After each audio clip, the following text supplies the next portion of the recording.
Ixi, alguém Eu caiu. estou entrando agora Pelo computador, né? no computador, certo? Certo. Já já aparece a imagem, né? A Beia que sumiu. Vamos lá, né? Bom, não sei se a Beia está presente, Beia. Eu não estou. Tá sim, olha. Ana Não, Galvão. ela está presente, mas eu não estou ouvindo ela falar. Ah, E a imagem caiu. Eu não sei se Ela teve algum problema de conexão. ela teve algum problema de conexão. Beia, você está por aí? Porque a fala que eu vou fazer, a introdução, requer a participação da Quero os Beia. apresentados, né? É. Ai, meu pai. Eu não sei. Será que ela... Beia, tudo bem? Voltei. Ah, voltou. A gente estava preocupado que você tinha sumido. Não, eu fui pegar isso aqui. Ah, que ótimo. A cola. Foi pegar a cola. Foi pegar a cola, né? Pegar a cola, exato. Pegar a cola. E O João? que você tem aí, Beia? São Luís do Paraitinga. São Luís do Paraitinga. Ótimo. Legal. Bom, então eu vou começar, antes de você começar, João, eu vou fazer uma pequena introdução, né, desse nosso novo encontro aqui do Papo Terra, e nada melhor do que essa busca às origens, né, da nossa cultura, né, da nossa cultura construtiva e principalmente da nossa fala, né? A nossa fala, a nossa língua é nossa pátria. Então, eu considero os povos de língua portuguesa nossa pátria, principalmente a origem, né, europeia que permitiu que a gente pudesse ter o privilégio de ter essa língua que tem uma riqueza fantástica e só em português é que a gente consegue transmitir algumas emoções. Então, nada melhor do que ter o João aqui, né? O João, que é um arquiteto, foi meu colega, foi nosso colega, né, Beia? Na arquitetura, e que me trouxe um ensinamento fundamental da questão da profundidade da arquitetura, de quanto a arquitetura ela é capaz de atingir simbolismos, ela é capaz de atingir um nível de conhecimento muito maior, né? E é engraçado, porque esse nível ele não vem simplesmente pela totalidade da arquitetura, ele vem particularmente pelos detalhes. E o João é um detalhista espetacular, porque em cada detalhe tem um mundo. Cada detalhe que o João faz na sua arquitetura, na arquitetura que ele descreve, né? Eu tive a honra e o prazer de estar com o João em várias obras, né? A começar pela Quinta da Regaleira, que o João foi diretor lá em Portugal, né? E outros lugares maravilhosos, e sempre indo no detalhe, porque o detalhe é a profundidade. E como hoje, né, a gente tem a Beia aqui, que é uma outra pessoa que vai garimpar os detalhes, né, pela sua sensibilidade, pelo seu conhecimento, né? E a gente vai ter essa rara oportunidade de estar aqui num papo. Eu acho que a palavra papo terra é muito legal nesse sentido, que a gente vai conversar, a gente vai ter um papo mesmo, sem grandes preocupações, né? O papo entre amigos, tá? Então, eu queria agradecer muito a participação do João e muitíssimo a participação da Beia também, e eu tenho certeza que nós vamos ter uma tarde super, e uma noite para o João, né? Super agradável. Muito obrigado e vocês podem começar o papo como quiserem. Olha, Roberto, eu só posso dizer que depois da sua apresentação eu gostaria de conhecer esse João que você apresentou. Pergunta para a Bea, então. Não, não, mas Ô, João, vamos lá. se eu estivesse na Bahia, eu ia falar, larga a mão dessa conversa Vamos lá. bestalhada. Você sabe muito bem o valor que você tem. Vamos lá, João. Então, você está com a palavra. Estou perdendo um pouco aqui o som. Não, eu ia falar que tive fazendo enfim, aqui procurando algumas imagens sugestivas e a ideia fundamental que eu gostaria de passar para vocês é que tanto os exemplos notáveis de arquitetura que vocês têm no Brasil, quanto a realidade que os originou, enfim, enquanto o Brasil era o mesmo reino, né? Um grande avanço na arquitetura e no planeamento urbanístico que é dado no século XVIII. Antes ainda do terremoto de 1755 em Lisboa, mas depois extraordinariamente impulsionado com a reconstrução pós-terremoto. E, portanto, nós temos aqui um período que é um período, do ponto de vista histórico e econômico, muito importante, que é um período áureo em que Portugal é um reino com grandes recursos. Esses recursos têm a ver, obviamente, com a sua dimensão colonial, em 5 continentes, não é? Portanto, esse grande, aliás, é essa dimensão global, não é? Essa globalização que é feita através da navegação, que vai fazer com que a língua portuguesa seja a segunda língua com mais vocábulos em todo o mundo, quer dizer, sendo a primeira a chinesa e a seguir é a portuguesa, justamente porque ela integra no seu vocabulário uma série de influências linguísticas que vêm da Ásia, África, América, Europa. E isso que eu estou falando somos nós, tanto nós desse lado como vocês desse lado, não é? Porque nós temos a mesma matriz. Então, o que é que acontece de importante no século XVIII? No início do século XVIII, em Portugal, depois de um período difícil em que houve uma união ibérica, em que a coroa portuguesa e espanhola estavam juntas e eram governadas pelos reis de Espanha. Depois desse período difícil, há um ciclo que tem muito a ver com o Brasil, tem o ciclo do ouro, e há um rei importante, que é o Dom João V, que vai fazer nada menos do que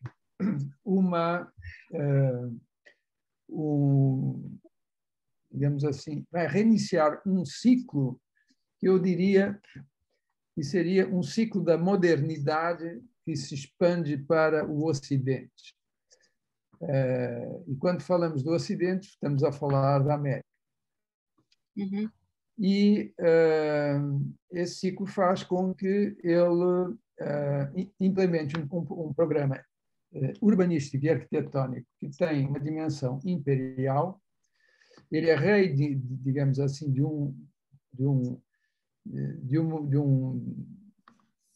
vastos territórios, tanto na Europa como além da Europa, e, sobretudo, ele tem o domínio do comércio. E essa dimensão do comércio é importantíssima. E então, Lisboa para vocês terem uma noção, arriscava, portanto, o rei tinha uma tal influência que ele arriscava fazer uma sede de uma nova igreja, uma nova igreja, digamos assim, cristã, ocidental, e que é, de certa forma,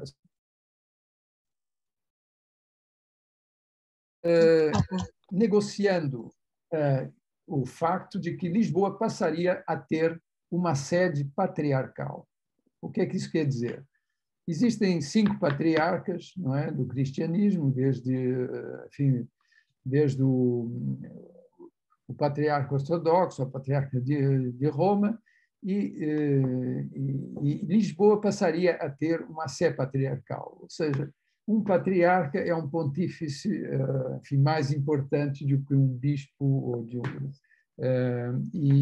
portanto, passaria a ter um estatuto para a cristandade que seria extraordinariamente importante. E então a cidade de Lisboa, que tinha sido construída a partir do núcleo fortificado do castelo, da Alfama, e que foi descendo as colinas até chegar ao Rio Tejo e até fazer a Cidade Baixa, que era a cidade comercial, a cidade na ligação náutica, não é? É quase como se tivéssemos uma Veneza ao lado de uma cidade fortificada.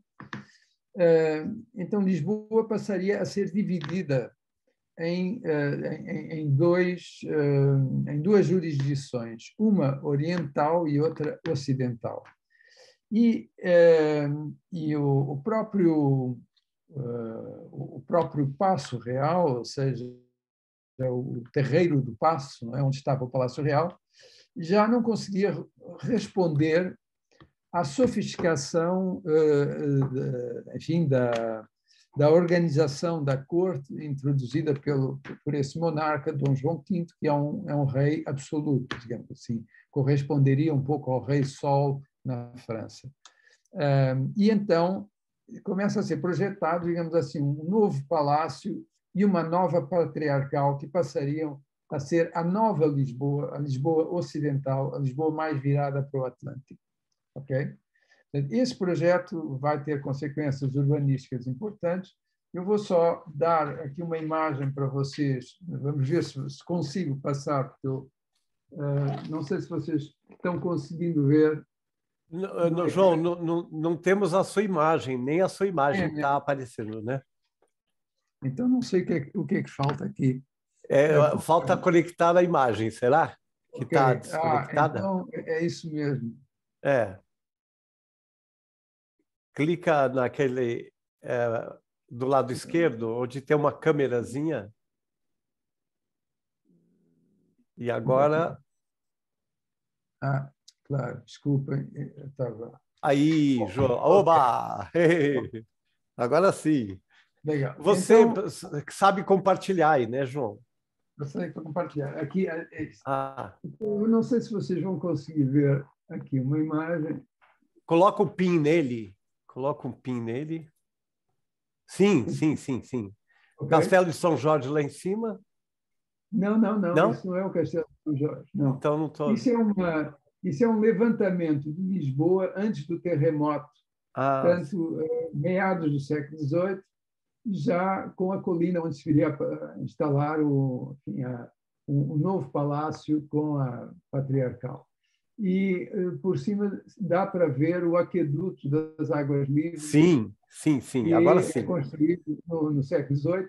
E, então, esse levantamento que vocês veem é feito por um jovem engenheiro militar e arquiteto, que é o Manuel da Maia, que durante 5 anos levanta a cidade de Lisboa, faz um levantamento rigoroso para servir de base ao estudo urbanístico da sua expansão.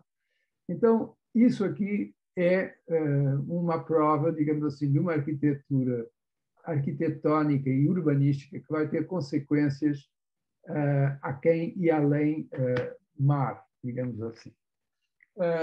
E há uma série de, enfim, portanto, de evoluções que vão ser extremamente importantes e que depois da catástrofe do terremoto de 1755, que destrói a cidade, tanto pelo terremoto como pelo tsunami, pelo maremoto, como depois pelo próprio fogo, há um impulso de reconstrução imediata daquilo que foi destruído, e aí há, de facto, um poder férreo do primeiro-ministro, do rei, já não o Dom João V, mas o Dom José, foi, portanto, o primeiro-ministro Marquês de Pombal, que vai implementar um programa urbanístico extraordinariamente revolucionário,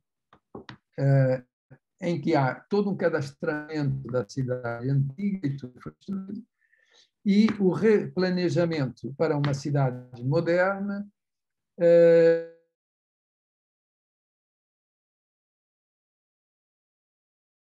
propriedades de quem sofreu, enfim, os danos com o terremoto, transferindo, digamos assim, a sua propriedade para um novo contexto urbanístico. Isso levou tempo, isso foi preciso ter uma grande concentração de poder para ser feito. Bom, mas isso vai ter consequências muito importantes, não só em Portugal, como no Brasil.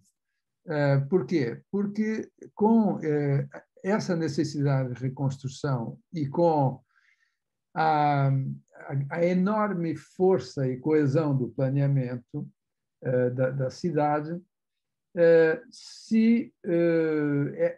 isso era de tal forma colossal em termos de investimento e de recursos, foi preciso criar uma arquitetura extremamente prática, uma arquitetura extremamente eficiente do ponto de vista construtivo e que passou, inclusivamente, por uma padronização de elementos de construção num processo que eu diria de pré-fabricação artesanal. Ou seja, todos os elementos construtivos dessa arquitetura eram padronizados em termos de dimensionamento, e o que permitia que houvesse milhares de operários que foram, enfim, mobilizados em todo o reino para talhar, por exemplo, vergas de vãos da mesma dimensão, enfim, todos os elementos construtivos, quer em pedra, quer em madeira, quer em metal, foram produzidos em larga escala e num processo muito mais racionalizado, e, portanto, atingindo custos de execução com economias de escala extremamente importantes. Ora, essa arquitetura, esse desenvolvimento de uma arquitetura extremamente eficiente, teve a sua aplicação também no Brasil. Não só na construção dos edifícios, mas também no próprio planeamento urbano e na adaptação do modelo à própria topografia de cada nova cidade, não é? É interessante perceber que, enfim, nós sabemos que o planeamento urbano e o urbanismo é algo que é muito mais perene no tempo do que a própria arquitetura, não é? Quer dizer, quando nós podemos construir uma rua, podemos demolir e reconstruir edifícios, mas, quer dizer, não vamos demolir uma rua para construir uma nova rua, não é? Portanto, o planeamento urbanístico é algo que leva muito mais tempo a ser implementado, mas também que perpetua muito mais o seu efeito no tempo.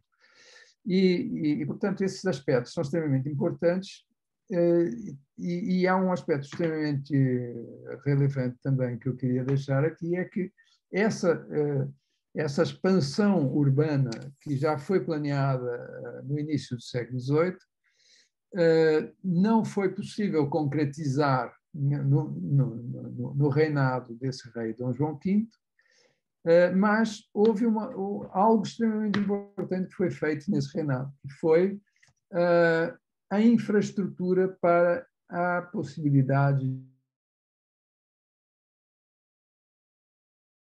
Isso foi feito como? Através de toda a rede de abastecimento de água, com fontes públicas, com um aqueduto de 33 quilômetros, que é o maior edifício da Europa ainda hoje, não é? E que resistiu ao próprio terremoto. Não é? Esse aqueduto das Águas Livres é uma obra absolutamente monumental, de tal forma bem feita que um terremoto de magnitude 8 ponto qualquer coisa não o destruiu. Eu vou passar aqui uma imagem rápida desse aqueduto. Ele é todo em pedra, né, João?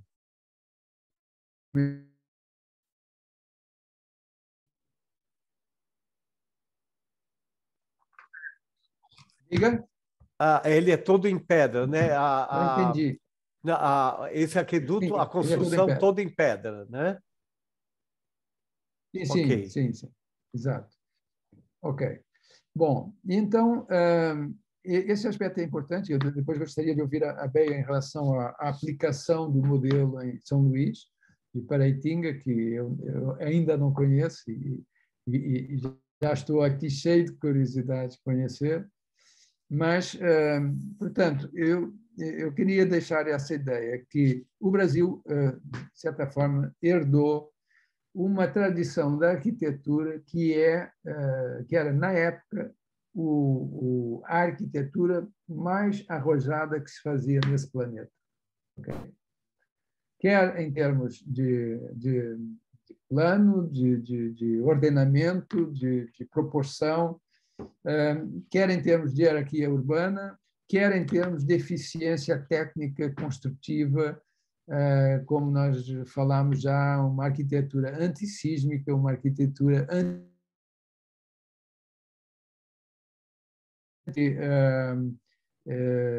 inclusive tinha, enfim, características muito de grande durabilidade, porque ela tinha uma preocupação de, por exemplo, isolar as umidades do solo e obviamente, ser extremamente eficiente na sua cobertura para evitar que toda a parte de madeira fosse afetada por infiltrações, né? Portanto, era, de facto, uma arquitetura de grande qualidade, erudita, não é? Mas que também deixa uma tradição construtiva que se vai traduzir numa arquitetura popular também muito eficiente. Portanto, quando nós temos uma arquitetura popular em que há pouca gente para construir, os recursos têm que ser os recursos locais, porque não se pode importar recursos que não existam no local, essa arquitetura vai ter que ser eficiente a partir do que se encontra no próprio local, não é? E então vemos surgir a arquitetura, as várias vertentes da arquitetura de terra, não é?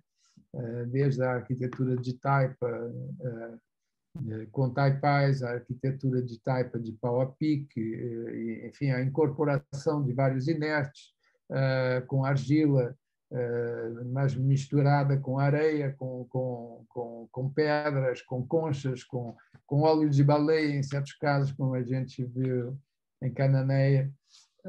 Enfim, e moldando sempre o barro, a argila, como elemento fundamental, elemento que vai funcionar como impermeabilizante da construção, não é? Em várias vertentes, e que tem, no caso de Portugal continental, uma enorme tradição que antecede isso, não é? Porque nós temos do norte a sul de Portugal, sendo um país pequeno, temos uma enorme variação de condições físicas, climáticas, E, portanto, no norte pode-se construir com blocos de granito em regiões graníticas, no sul, que é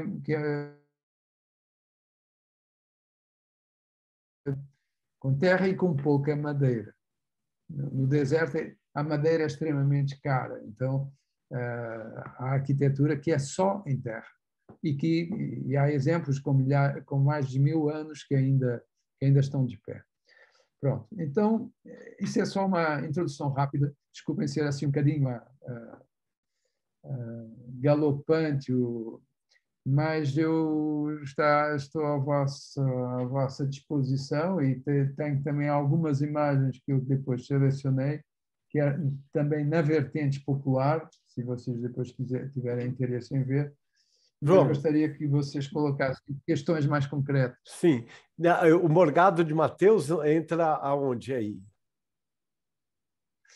O Morgado de Mateus, a Beia pode responder melhor, mas ele é um...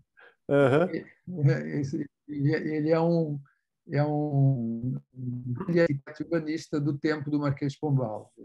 E deixa eu te perguntar uma coisa, João. Antes do terremoto, as casas eram construídas de que maneira? Roberto, as casas eram construídas da melhor maneira possível, consoante... Sim, que material, né? Não, de vários materiais, quer dizer, como eu te digo, no norte do país você encontra casas integralmente construídas em pedra e madeira, não é? A pedra é um material mais nobre, um material mais caro, não é? E, por exemplo, no Brasil, quando houve muitas igrejas que foram construídas com pedra que era talhada aqui em Portugal e que ia nos navios, nas naus, nas embarcações, o navio, não é? E que, portanto, era útil para a própria estabilidade da navegação, mas depois era descarregada para a construção, sei lá, de igrejas, de palácios, etc. Não é? Porque não havia tanta disponibilidade de mão de obra qualificada aí na colônia. Não é? Então, claro que depende do que estamos falando. Se estamos falando de uma arquitetura mais comum, não é? A arquitetura colonial ou de uma arquitetura de Estado, não é? Que tem a sua simbólica associada e tem, portanto, as suas marcas de poder. Uhum. Eu cheguei a ver lá, inclusive por indicação sua, lá em Monsaraz, né, no Alentejo, ali em Évora, na região de Évora, que muitas construções antigas eram feitas em terra, mas não se via adobe. Existe alguma tradição construtiva de adobe em Portugal, João? Você tem alguma informação sobre isso? Não? Olha, existe o adobe.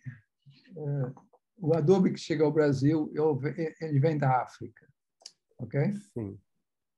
Pronto. Eu vou mostrar algumas imagens para esclarecer essa questão, já que você coloca. É só para te deixar atrapalhado, viu, João? Então, vamos lá. Monsaraz, ok? Monsaraz é um bom exemplo de paisagem cultural também. Uhum. Então, vamos ver. O que é que temos com a vila de Monsaraz? Temos aqui essa imagem.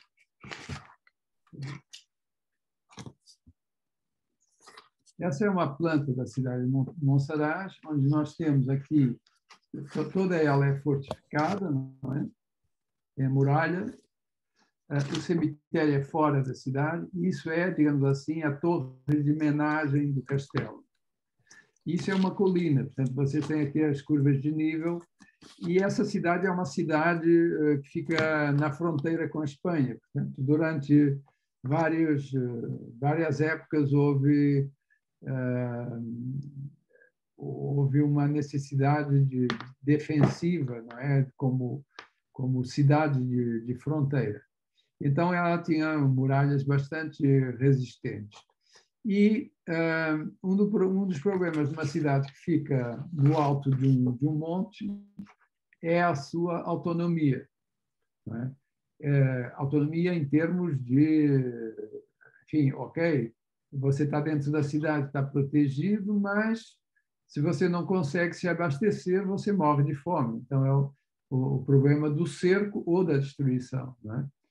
Então, essa cidade defensiva, ela é desenvolvida ao longo de uma rua principal que é a linha de fecho, é a linha de cumeada desse monte, ok?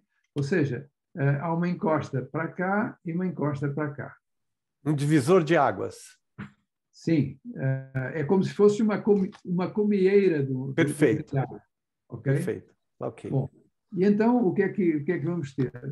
Toda a pavimentação dessas ruas é feita em pedra e todas as ruas transversais vão canalizar a água que depois vai entrar numa enorme cisterna que vai ser o depósito de água da cidade. Ok? Por outro lado, vocês têm aqui os edifícios principais, tem aqui um lago, tem aqui uma igreja, tem outra igreja ali, tem palácios, etc. Mas todas essas casas que dão frente para a rua, não é? Elas estão em lotes profundos, ok? Que descem em costa. E então, atrás da construção, você tem um terreno, um logradouro, onde se cultivava a horta, onde se tinham animais, galinhas, coelhos, enfim, que davam uma série de produtos que eram, digamos assim, a despensa, não é? De alimento para essa população. Então, essa cidade era tão eficiente do ponto de vista de autossuficiência que ela foi estudada pelos americanos para projetarem a Biosfera 2, que na altura era o maior edifício do mundo, era uma super estufa, não é?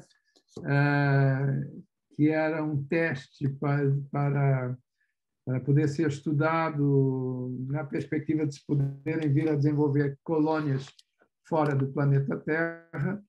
E o objetivo da biosfera era criar, enfim, transplantar para dentro dessa enorme estufa vários biótopos, desde subtropicais a climas temperados e mais frios, com espécies botânicas e vários animais, pondo os bionautas lá dentro e medir aquilo tudo, ok? Então, essa cidade de Monsaraz, que é medieval, ela serviu de exemplo de eficiência para esse projeto da Biosfera 2. Bom, então, respondendo aqui ao Roberto, você veja essa foto. Essa imagem é uma imagem de uma arquitetura onde nós temos pedra na construção, não é? E temos argila na construção. Ok? Aliás, argila na telha e não só. Mas essa região é uma região, no caso de Monsaraz, que é uma montanha, ela tem pedra disponível. Então, a pedra era utilizada justamente para a construção defensiva. O castelo, a torre de homenagem é construída em pedra, não é? Mas, deixa eu ver aqui outros exemplos de taipa no sul, de adobe, em que também nós temos essa bela imagem. Okay? Isso é lá perto do Algarve, é isso? Algarve, portanto, uma região muito mais seca. Seca, não é? Perfeito. E nós vemos essa fachada, não é? Que denota bem as várias os vários níveis de sobreposição da taipa de pilão, ok? Perfeito, ok. Muito legal. E temos aqui, por exemplo, nessa imagem, essas são fotos dos anos 50, um livro Sim. importante sobre a arquitetura popular em Portugal. Nós temos aqui a construção de quê? De placas de argila, que depois vão ser ou moldadas para a telha ou para pavimento, e outros exemplos de fabricação artesanal. Lá está a telha com essa criança, não é? Que já trabalha com moldes na mão para dobrar a placa de argila, que depois é seca ao sol. Temos aqui construção de tijolo. Vocês veem ali uma série de potes de barro, que é o mesmo material, não é? Portanto, esse era um processo extraordinariamente comum. E, no caso, as telhas e tijolos eram queimados, né? Não. Nesse caso, não? Era telha com terra crua? Era seca ao sol. Tudo isso seca ao sol, não é? Nossa, então a telha seca, é a terra seca ao sol. Sim. Depois, só quando era vidrado é que era cozido. Okay? Perfeito. Era preciso um efeito de tempo também para a construção de adobe secar. Sim. Portanto, aqui temos outros exemplos de arquitetura de adobe e com essas abobadilhas de tijolo. E aqui um processo interessante, o processo da taipa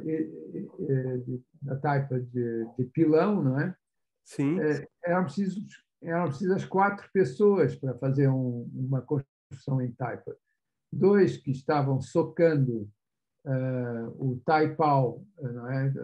Socando a argamassa com os pilões, um que carregava, portanto, a argamassa para cima, e, aqui nesse caso, uma mulher que aparece aqui também, misturando os vários inertes para carregar para a construção.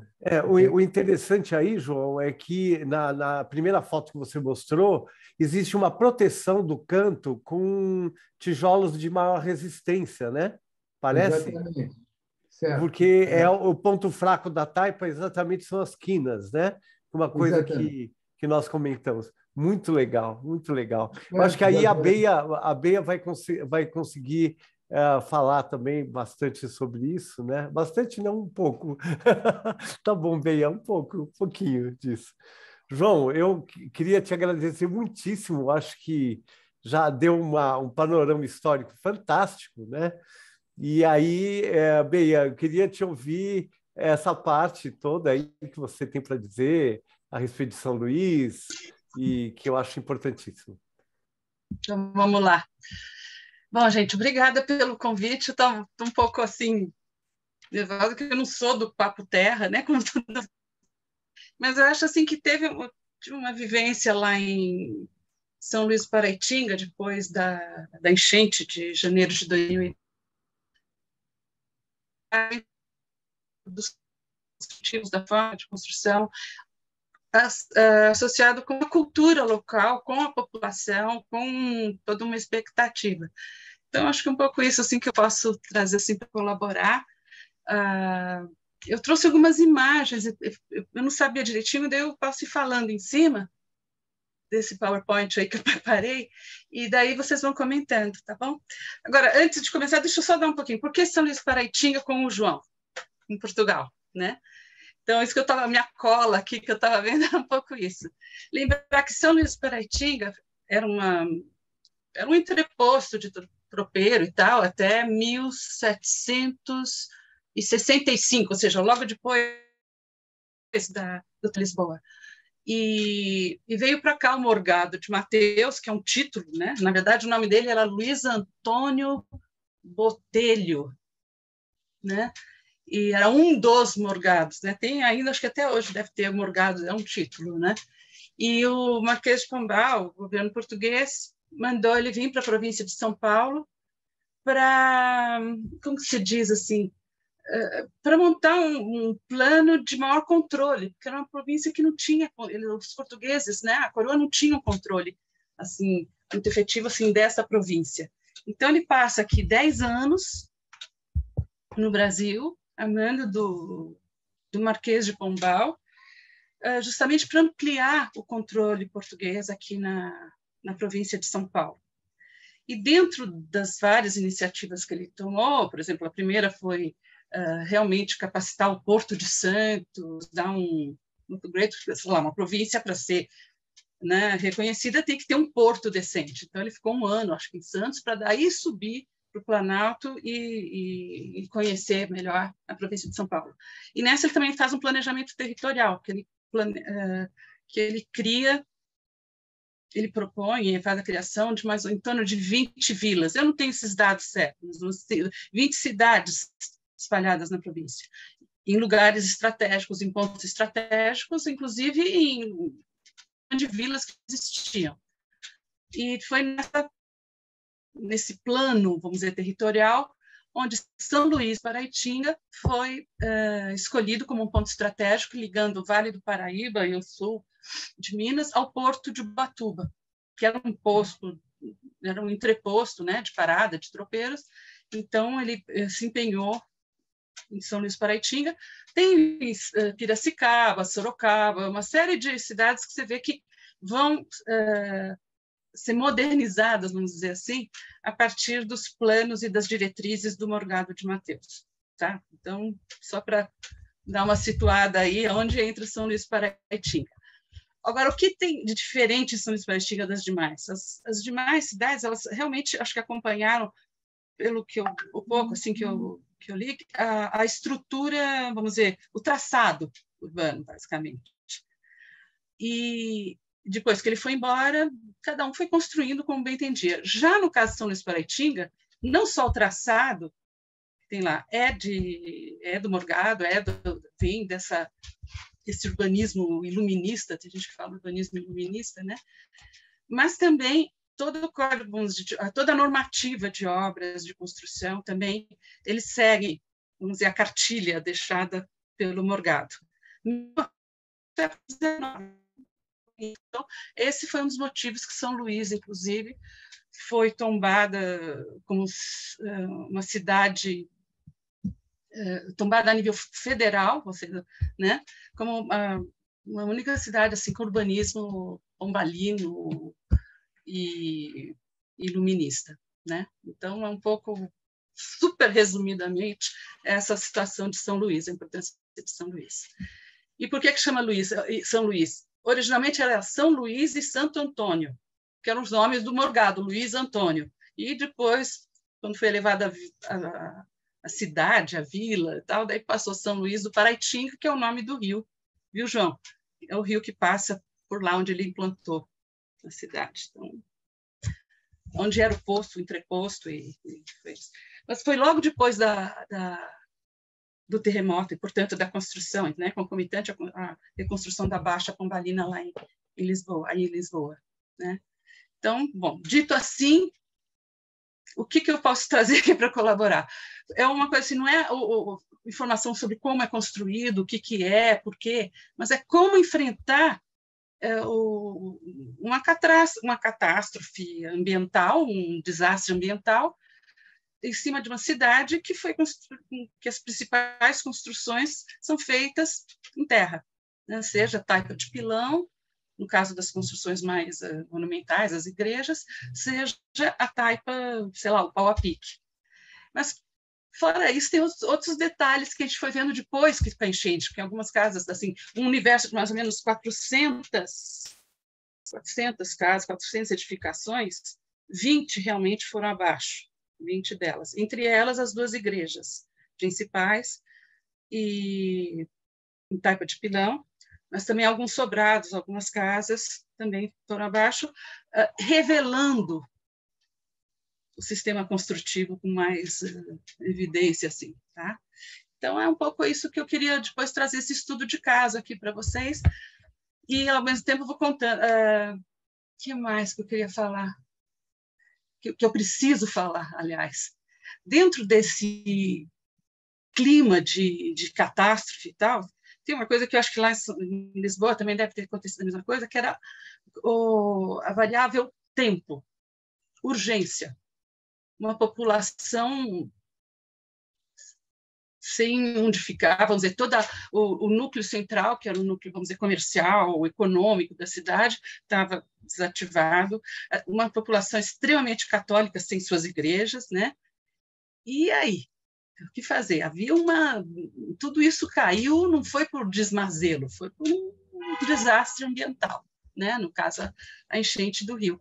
Foi um desmazelo, outro tipo de desmazelo que a gente pode depois conversar, mas assim, não foi desmazelo da população diante das suas construções. Tá? Então, isso foi um grande impasse.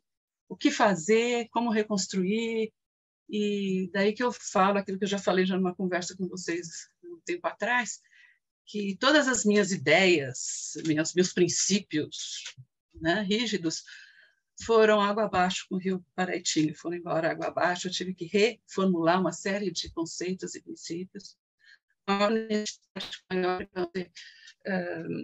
com critérios, né, assim, e respeito ao mesmo tempo. Na época, eu estava dirigindo o IPHAN, né, a Superintendência do IPHAN no estado de São Paulo.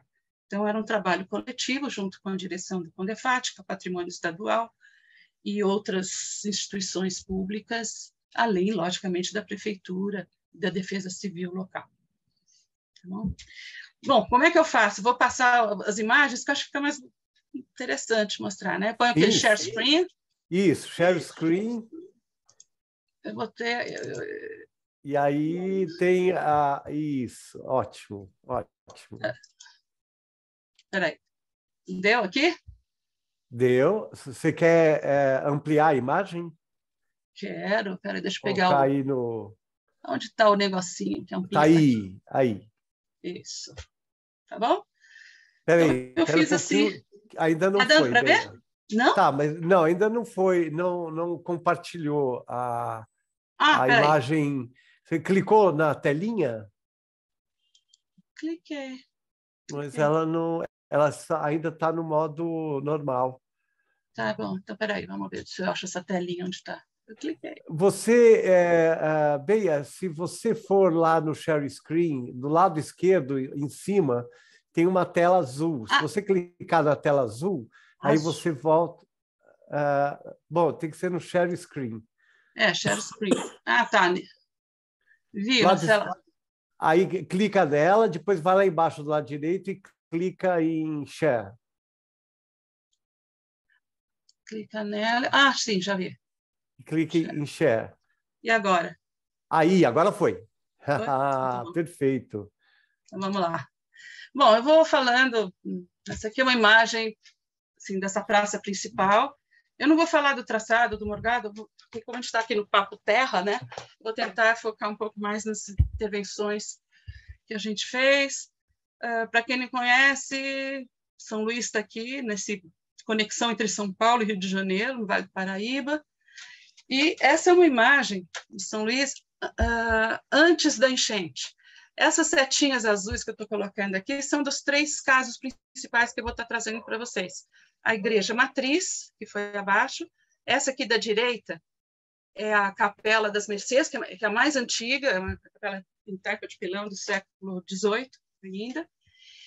Ao lado, atrás da Matriz, tem um antigo grupo escolar, antiga escola, né? E eu vou trazer alguns casos, tipo assim, um dos sobradões aqui da praça e uma casa na frente das Mercês, tá? E mostrar como é que a gente lidou com esse desafio, né, de enfrentamento de catástrofe. Aqui está o Rio Paraitinga, você vê que a cidade é muito próxima do Rio Paraitinga. E o João falou uma coisa interessante, assim, dos lotes longos, né, compridos.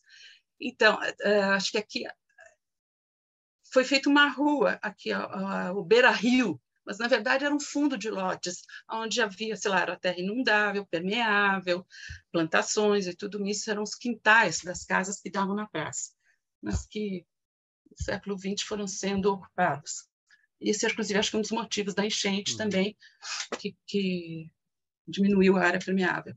Então, rapidamente, essa é a igreja matriz, que ela foi construída em taipa de pilão, mas nos anos 1930 teve uma reforma para fazer as torres em alvenaria de tijolo, né?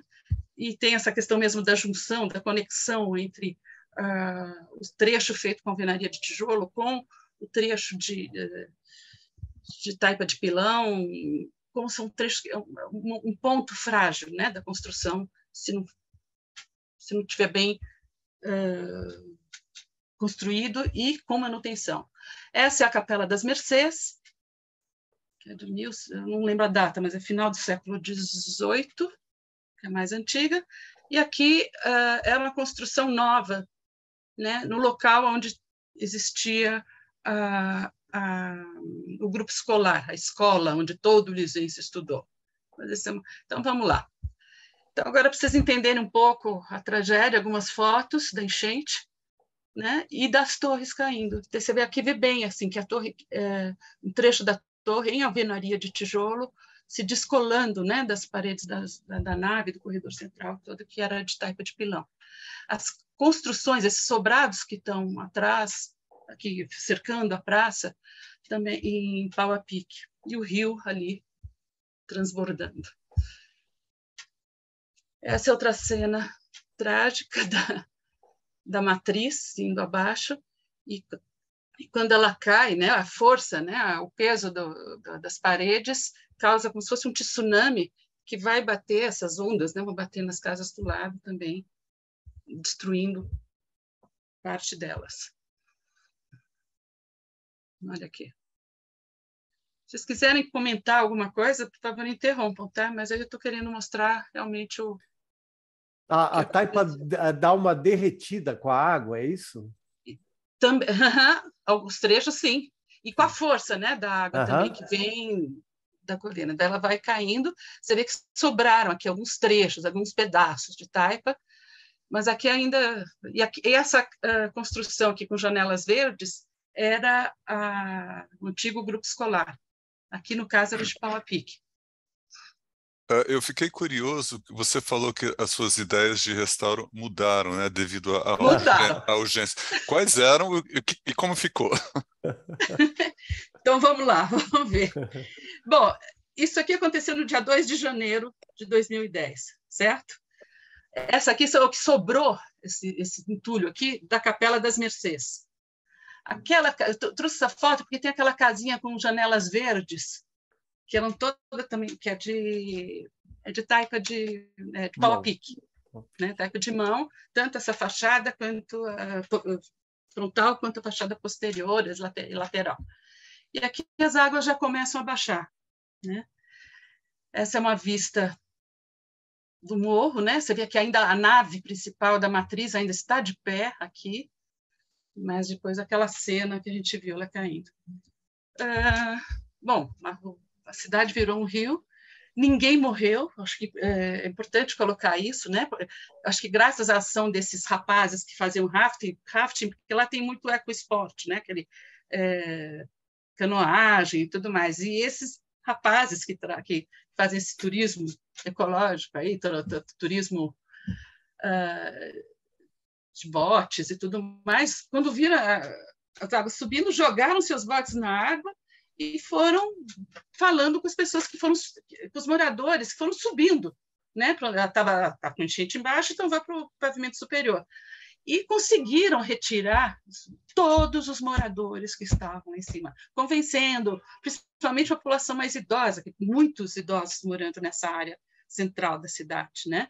Eles conheciam, dona Cotinha, não, mas vamos lá, pega suas coisas, a gente vai lá em cima, depois a gente volta, né? Sabia mais ou menos, a gente vai lá na casa de fulano de tal, e piriri, e conseguiram retirar todo mundo. Aí mostram, acho que um primeiro ponto, viu, Cláudio, que eu acho que começou a levantar uma luz, a gente tem que ouvir, né? A gente tem que saber, e tem que saber conversar, comunicar, falar uma linguagem acessível, né? E, nossa, aqui já as águas... As pessoas, está vendo lá na sacada? ali. Daí a água foi subindo, a água chegou, foi a 11 metros de altura, mais ou menos, né? Chegou. Essa foto aqui, eu só vou pedir para vocês prestarem atenção nesse sobradão verde claro que está aqui, mais ao fundo à esquerda. Tá? Aqui ele está de pé, ele vai cair. E aqui, João, depois que caiu, o que a gente viu, todos os sobrados eram conectados a partir de uma estrutura de gaiola, a gaiola pombalina. Isso eu não sabia, a gente foi descobrindo, as pessoas, né, os técnicos, né, estavam mais explicando. E eram uma casa ligada à outra. O que aconteceu com essa casa verde aqui?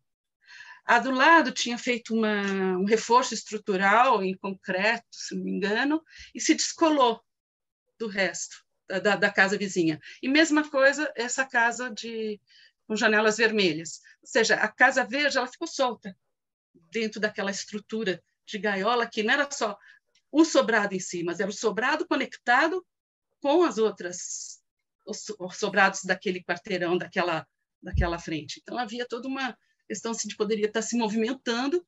E eu lembro assim, que na época assim, caiu porque estava desconectado.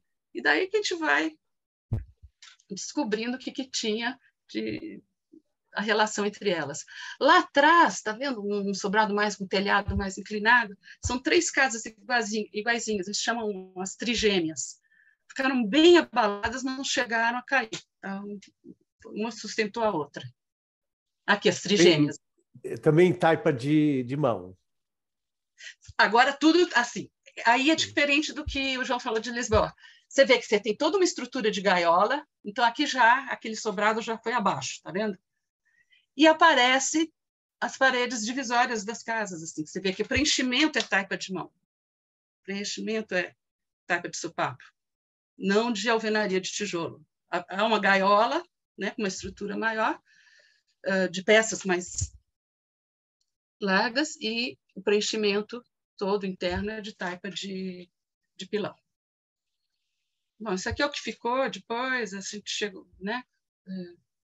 Aqui que não dá para contar o cheiro que estava aí, gente. Era um cheiro assim, que você saía, ia andando e olhava para o telhado, assim, via de repente um fogão em cima do telhado, bicho morto, uns cachorros assim pendurados nos fios de fiação, né? Depois que a água baixou, eles ficaram lá. E aqui já está limpinho até, mas era todo marrom, assim, o piso, os objetos, as casas, e, enfim, é difícil descrever. Tá? Então, aqui já é a matriz, o estado que ela ficou, você vê que tem uns pedaços de taipa de pilão que sobraram aqui. E esse amontoado de terra. Bom, e aqui é da Igreja das Mercês, a capelinha das Mercês. Por que respondendo ao Cláudio, quando a gente chegou aí, 2 dias depois, foi do 1 para 2, no dia 4 a gente estava, a equipe do Condefat, FAM, todo o pessoal de patrimônio, tentando entrar nessa área que a Defesa Civil estava controlando o acesso, né? Não estava deixando todo mundo entrar, mas a gente conseguiu. E o que aconteceu quando a gente chegou aqui? Exatamente aqui. Tinha um dentista que tinha a sua casa de veraneio aqui junto dessa capela, à esquerda, mas o hobby dele era arqueologia. Então, ele sabia, já tinha feito cursos de arqueologia, já tinha todo um conhecimento de técnica de arqueologia, sabe, de peneirar para você conseguir as peças. E ele montou um esquema para limpar esses escombros das Mercês, com vários rapazes que foram, sabe, não quero ver minha casa, eu quero cuidar da capela, eu quero encontrar a Santinha, que é a santa mais antiga, Nossa Senhora das Mercês, uma santa de braços abertos, depois eu mostro, tipo Cristo Redentor, também do século XVIII, e eles queriam saber onde estava a Santinha, bom, enfim, a cidade. E o dentista arqueólogo coordenando o trabalho, assim, direitinho, e não deixaram a retroescavadeira, Defesa Civil, entrar aí, né? Um trabalho assim, realmente iam selecionando os materiais, empilhando, e, enfim, daí a gente foi também junto, a equipe, né, do patrimônio foi também auxiliando. Esse arco cruzeiro era de madeira, todas as peças de madeira, né, iam conseguindo até que, inclusive, acharam a Santinha, vou mostrar depois. Bom, teve todo um trabalho também de documentação, que a gente levou o pessoal restaurador de papel. Falou, quando acontece isso, pega toda essa papelada que está com barro e joga num congelador, joga num freezer. Porque daí, quando fica duro, você tira e quando a água começa a derreter, ela começa a limpar e ver. Então, foi assim, uma descoberta atrás de outra, uma equipe multidisciplinar, que é isso, né, que precisa, e ouvindo aqui as partituras todas, que é uma cidade muito musical, viu, João? Uma cidade que se gaba, assim, por terem músicos muito importantes e tal. Isso aqui é mais... Eu trouxe por acaso, assim, a cidade já tinha sido tombada pelo Condefact no início da década de 1980, acho que 1981, 82.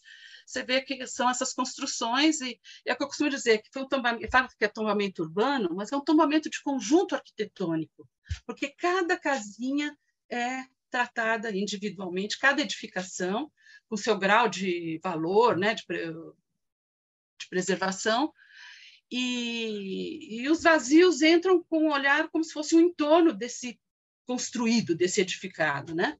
O tombamento de Ifan é diferente, é um tombamento que eu costumo dizer que é de conjunto urbano. Eu vou mostrar porque a unidade é a massa urbana, né? Então, um complementa o outro. O Ifan só tinha essa... Aqui é onde nasceu Oswaldo Cruz, aqui sim uma chácara que ficava num ponto mais alto, então ela não foi afetada pela enchente. Toda a caixa dela externa de taipa de pilão, né? Aqui ela já está restauradinha e tal. Esse é o perímetro do tombamento de Ifan, que é o conjunto urbano, né?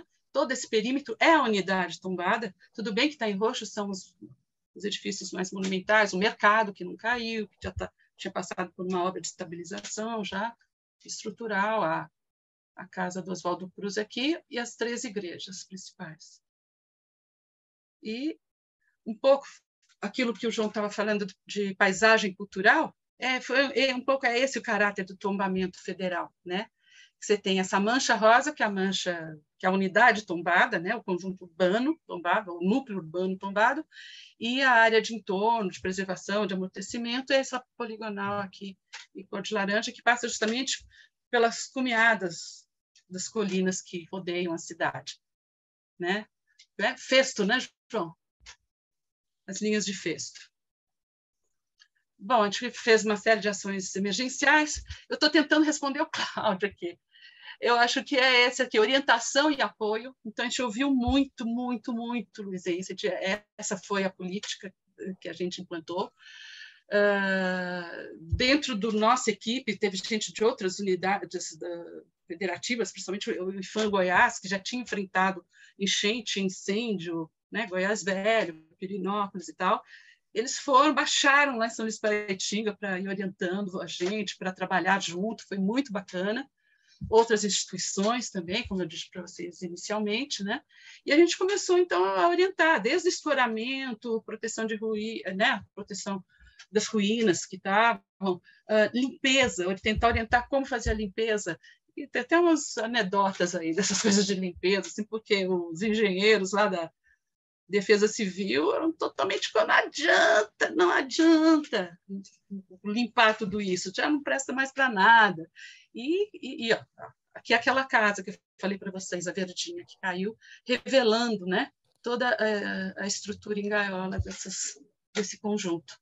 Ficou a curiosidade para saber o que é a cápsula do tempo, hein? Ai, a cápsula do tempo. Estava escrito ali. Aonde estava escrito? Aqui, cápsula do tempo. No caso da igreja, é comum isso, assim, uma caixa, quando vai... aí foi quando construíram as torres, na década de 1930. Então, eles deixaram dentro da parede, emparedada lá dentro, tal, uma caixa com documentos da época, jornal, cartas, fotos, né, daquela data onde foi feita a inauguração. E com o desmoronamento lá da matriz e com a limpeza dos escombros, daí foi encontrada a cápsula do tempo, que na verdade é uma caixa de madeira com informações, com dados, com os endereços, os nomes das pessoas, o que estava acontecendo, como é que era a cidade, né, e a matriz naquela época. Beia, Aí tem a Cruz de Santo André, não é? Pois aí é. Qual é a origem da Cruz de Santo André? Você saberia? O João saberia? João? João está ouvindo? Ó, João, cadê você? Bom, deixa na hora que ele voltar. Mas assim, você vê que não é uma construção, não é uma parede de pau a pique, né? Onde você tem só os paus a pique, né? E você vai barreando com essas travas, né? Se ele tem toda uma outra conexão mais firme, né? De gaiola, que a gente entende isso. Uhum. Ó, isso aqui foi a briga lá,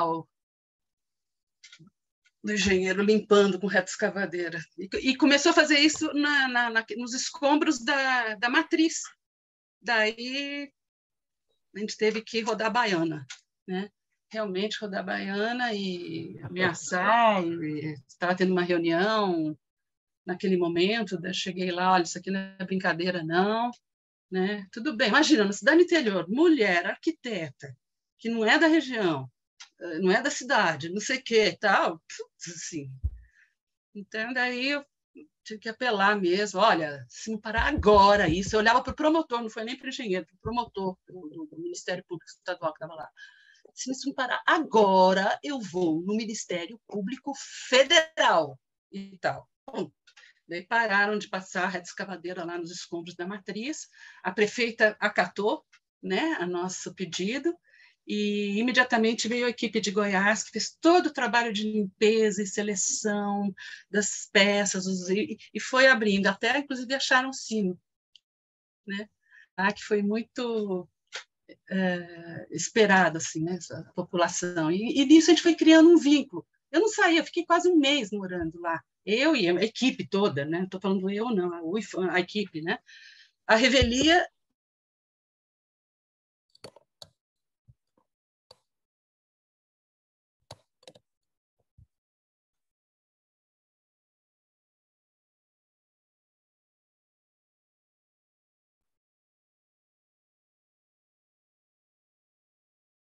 Congelou?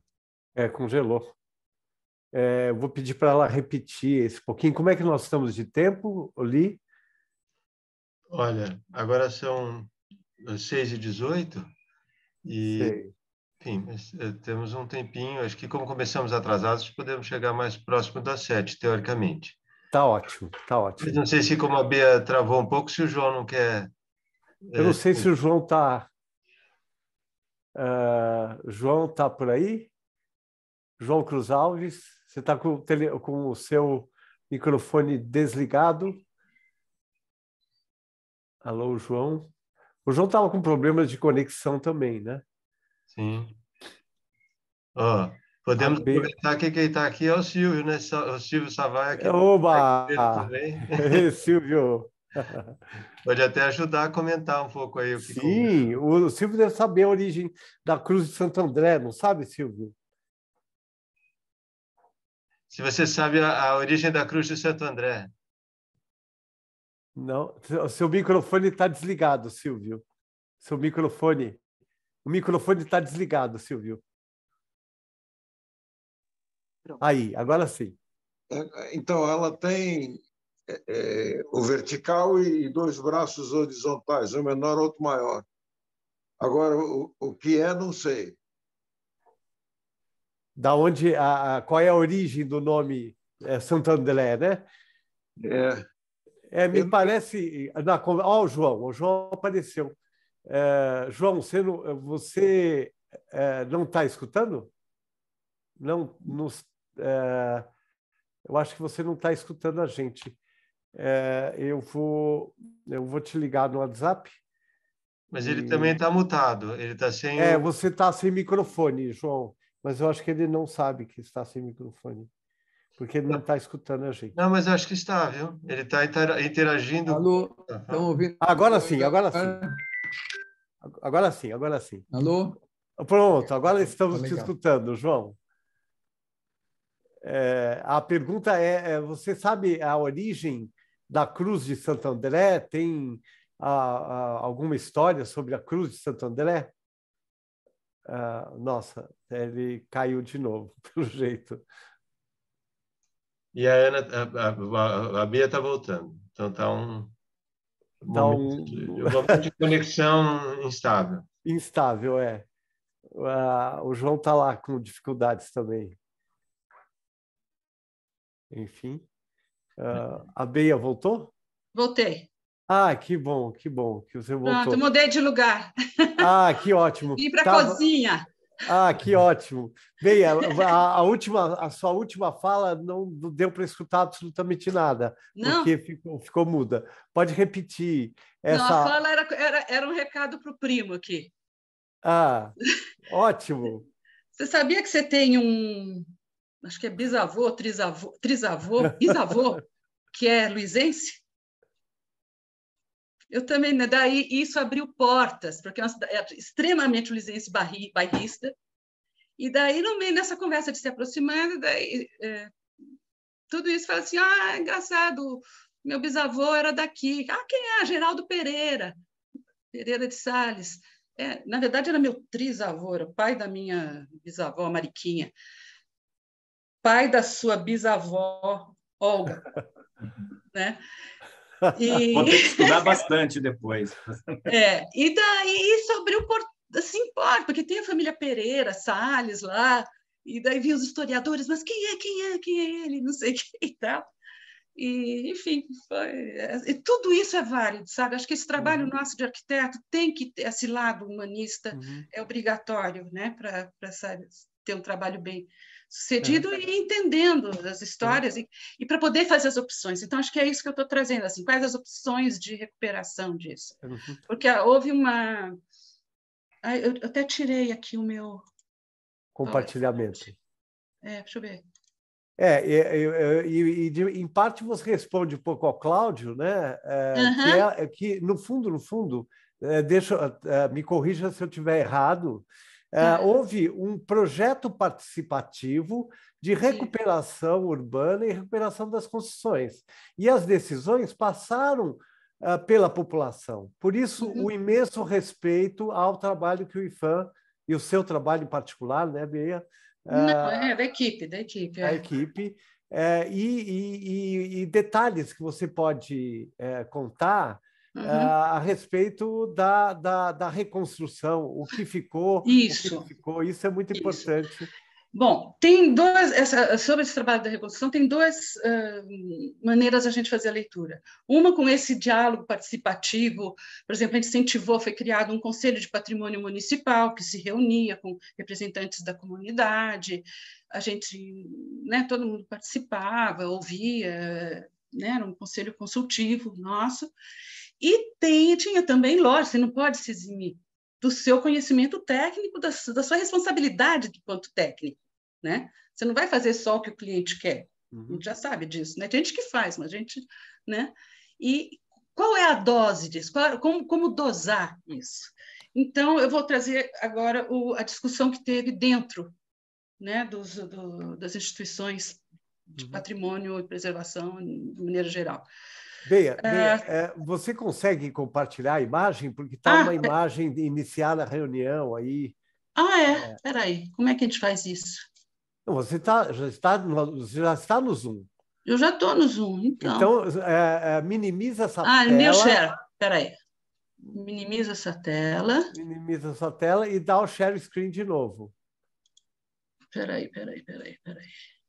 Você está na sua tela do WhatsApp que você está mostrando aí. Entra no PowerPoint, direto. Que você estava mostrando, no PowerPoint. Não, no PowerPoint. No PowerPoint, clica no PowerPoint. Não. Não. Espera aí, eu tenho que abrir outra vez, espera aí. Eu acabei saindo. Gente, eu estou sem óculos, agora eu vi que eu estou... Aí, entrou de novo, perfeito. Pronto. Maximiza, onde está? A telinha lá embaixo, lá direito. Isso. Deu? Não deu. Deu. Agora vai baixando. Então, vamos lá. Então, vou chegar lá onde estava. aqui o sino, né? A gente parou aqui, né? Isso.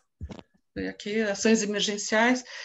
Então, aqui a santinha lá que eles acharam dos escombros, era assim, iam peneirando, deixava o dedinho da santa, não sei o quê, aqui a imagem, e todos esses casos a gente trouxe daí um restaurador de imagens, né? O João Daneman passou aí, improvisou um laboratório, e daí restaurou não só essa imagem, mas outras imagens da matriz também. E agora, repare o milagre, segundo eles falam, né? O rosto dela ficou inteiro, ficou intacto, assim, não, né? Então, foi uma alegria. Então, antes e depois. Mas, assim, deixa eu falar um pouco do embate lá da restauração. Eu vou... Espera um pouquinho só, gente. Não, acho que tem outras coisas que eu quero falar. Essa estrutura metálica para proteger o canteiro de obras da matriz, que a gente estava fazendo a limpeza, já que o canteiro de obras da Capela das Mercês também, a gente criou a gente tentou fazer mesmo da forma da antiga igreja, porque foi um vazio dentro daquela paisagem. O mesmo volume, né? O mesmo volume. O mesmo volume, com tela. Perfeito. E tal, né? E aqui, ó, tá vendo? E um pouco maior, né? Mais alto, para poder ter espaço, inclusive, para depois para construir, se fosse construir igual ela era antes, ou enfim, porque daí tem a decisão, que projeto fazer, né? Agora, antes disso, eu só quero mostrar aqui, chamar a atenção do sino. Quando quando um dia estava passando um senhor, falou assim, que legal que, né, que já está aí essa estrutura, né? Pelo menos a gente não está tudo tão vazio e tal. Só sinto falta do sino tocando. Daí, opa, improvisamos um campanáriozinho, uma torre sineira, pusemos sino, daí todo dia, meio-dia, tocava 6 tal. E com isso a gente foi preenchendo esses vazios existenciais, né, dessa população, né, porque demorou, foram meses limpando esse canteiro, né, de maneira aí, e ao mesmo tempo escorando e tudo o que precisava.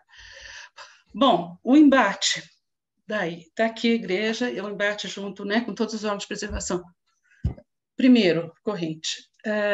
Quando você tem uma destruição de um bem, a conduta é não vamos fazer uma réplica. Isso se chama falso histórico. Essa é a verdade da gente, lógico. A gente pode até fazer com o mesmo volume, alguma coisa, mas jamais imitar uma construção que já não existe mais. Tá? Então, essa é a primeira verdade. Depois, como construir? Né? Com técnicas contemporâneas, modernas e tal, tudo mais. Mas daí vem o pessoal lá de Goiás e fala, não, a gente tem que retomar o uso da taipa de pilão. É uma oportunidade de treinar as pessoas, de ensinar, de passar esse conhecimento de como construir em taipa de pilão. Isso tanto na matriz quanto na Capela das Mercês. Então, como vocês veem, tem várias correntes, tinham várias correntes. E aí, escolher como? E, ouvindo a população, não, eu quero a minha igreja de volta. Eu quero ela, né, do jeito que ela era antes. Né? E isso aqui é um pouco E daí tinha aquele dilema e tal, daí tinha a primeira decisão que a gente tomou, assim, biblioteca. Não, tudo que foi salvo tem que ser incorporado à nova igreja, seja ela réplica, seja ela moderníssima, seja do Niemeyer, do Scambabá, mas o que sobrou tem que ser incorporado. Essa foi uma decisão. Né? E daí, como? E aí a gente... Opa, espera um pouquinho só. Olha os altares, ó. E são esses tocos de taipa, né? Então, aqui é o primeiro caso. Bom, o que a gente fez, né? Essa aqui são a gente fez uma missa, quando teve tudo limpinho, tá? Uma missa no meio do canteiro, e super linda, mas olha o que tinha na procissão. Eu quero a minha igreja de volta. Durante a missa, eles levantavam fotos da igreja. E aí, Cláudia, eu falei, gente, sabe, que direito a gente tem de dizer que não pode ser? uma réplica, né? Então, vamos tentar entrar num acordo, alguma coisa. Sim, fora isso, ainda tinha o pessoal da Arquidiocese de Taubaté, já que vai reconstruir, então vamos lá dentro, vamos fazer um grande salão para caber o maior número de fiéis possível. Ainda tinha isso, né? E a gente tinha todo o levantamento dessa igreja. Daí a opção foi recuperar. Ainda tinha um outro professor da FAO que queria recuperar a igreja antes de 1930, que só tinha uma torre. Então, só eu já contei 5 possibilidades, 5 pessoas brigando, né? E daí a gente fez uma mistura, nem uma coisa nem outra, assim, não, eles perderam essa igreja, não foi por desmazelo, foi por uma catástrofe, é uma população extremamente católica, é uma população, os mais velhos começaram a morrer de depressão, sabe? 20 pessoas morreram no primeiro ano, assim, pegava assim do nada, pum, morria. Até que a gente queria fazer um acompanhamento psicológico pediu recursos, inclusive do BNDES, não, isso é bobagem, isso não precisa. 2 anos depois vieram, olha, vocês tinham toda a razão, a gente tinha que ter montado um serviço de apoio psicológico, sim, e tal, parará. Então, são pequenas histórias que vão fazendo a gente decidir. E daí a gente tomou a decisão, junto com o Condefat, com o Conselho, de reconstruir de construir uma nova igreja com a feição da igreja, da matriz que tinha caído, com técnica construtiva contemporânea, no caso, a alvenaria foi estrutura metálica e preenchimento com alvenaria de tijolo, né? Mas internamente respeitou o espaço, né, da nave, mas nos 2 corredores laterais as paredes eram mais finas e a gente obrigatoriamente manteve aqueles restos de parede de taipa e os altares e tudo isso. Então, externamente dá a impressão que a igreja é antiga, mas quando você entra, você vê que realmente foi uma igreja que deixou as marcas, que tem as marcas, né, da destruição, que ela é uma igreja nova. O registro da memória, né? Então, aqui uma foto como ela era anteriormente, como ela ficou. Você tem que, né, depois da obra. E aqui um dos corredores laterais. Você vê que a parede deixa de ser grossa, ou seja, o espaço do corredor lateral ficou mais largo, né? Não ficou da largura quando era parede de taipa de pilão. Então, essa foi a conduta para a igreja matriz, que foi assumida pelo governo estadual na época, pelo Condefat. A gente só fez a limpeza, depois a gente passou para o Condefat, para o governo do estado, e eles fizeram esse trabalho. É importante dizer, né, Beia, que teve a questão da urgência de se recuperar o máximo... É isso que eu ia falar agora. Né? Novamente, o ΔT.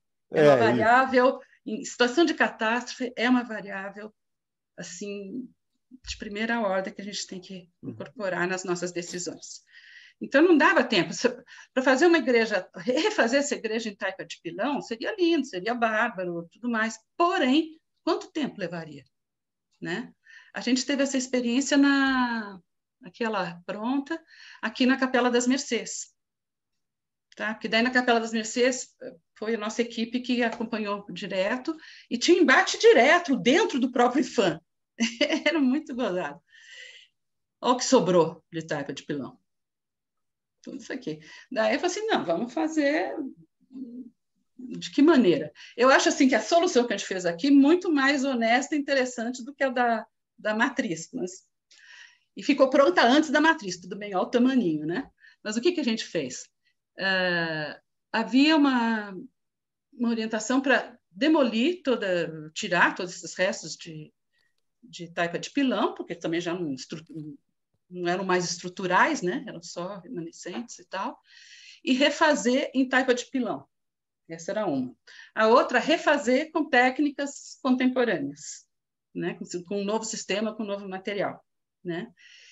E a gente não fez nenhuma coisa nem outra, a gente fez as duas. Vamos manter visível internamente, externamente não deu para deixar, mas internamente os remanescentes da catástrofe da antiga igreja e como construir, né?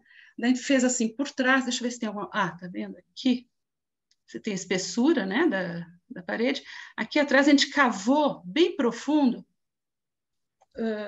fundações em concreto armado para sustentar, como se fosse uma viga baldrame da largura da taipa de pilão, passando por todo o perímetro da igreja. Tá? Deixa eu ver se tem aqui. Acho que tem outra foto. E para sustentar paredes de alvenaria, de tijolos, uma alvenaria estrutural. Tá? Então, não é vedação só, ela é estrutura, ela sustenta toda a cobertura. Então, de fato, ela é larga. De fato, ela tem aquela espessura. Não é que eu tenho uma paredinha aqui, outra aqui, um vão no meio, para forjar, para fingir que ela é larga. Não, ela de fato é.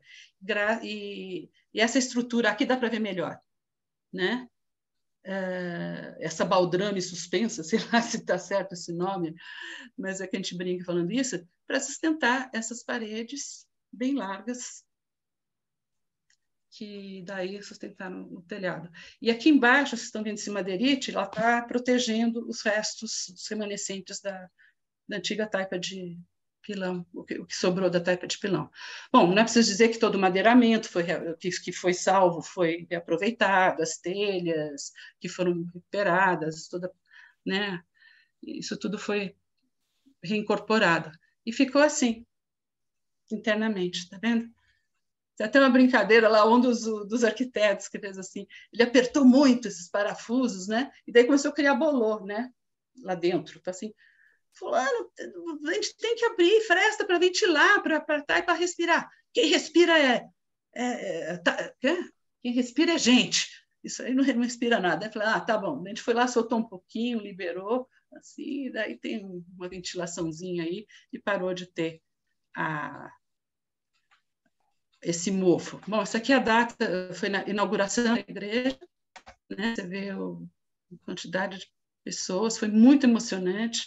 A Santinha, olha lá, já estava restaurada, e os meninos, os rapazes que estavam nos escombros, limpando aqueles escombros, logo naquele primeiro dia que a gente chegou lá, foram carregando o andor, todos bandinhos e tal, sérios, arrumadinhos, e levando o andor que levou a santa onde ela estava guardada, na casa lá do padre, até a capela para essa primeira igreja, para essa primeira missa inaugural.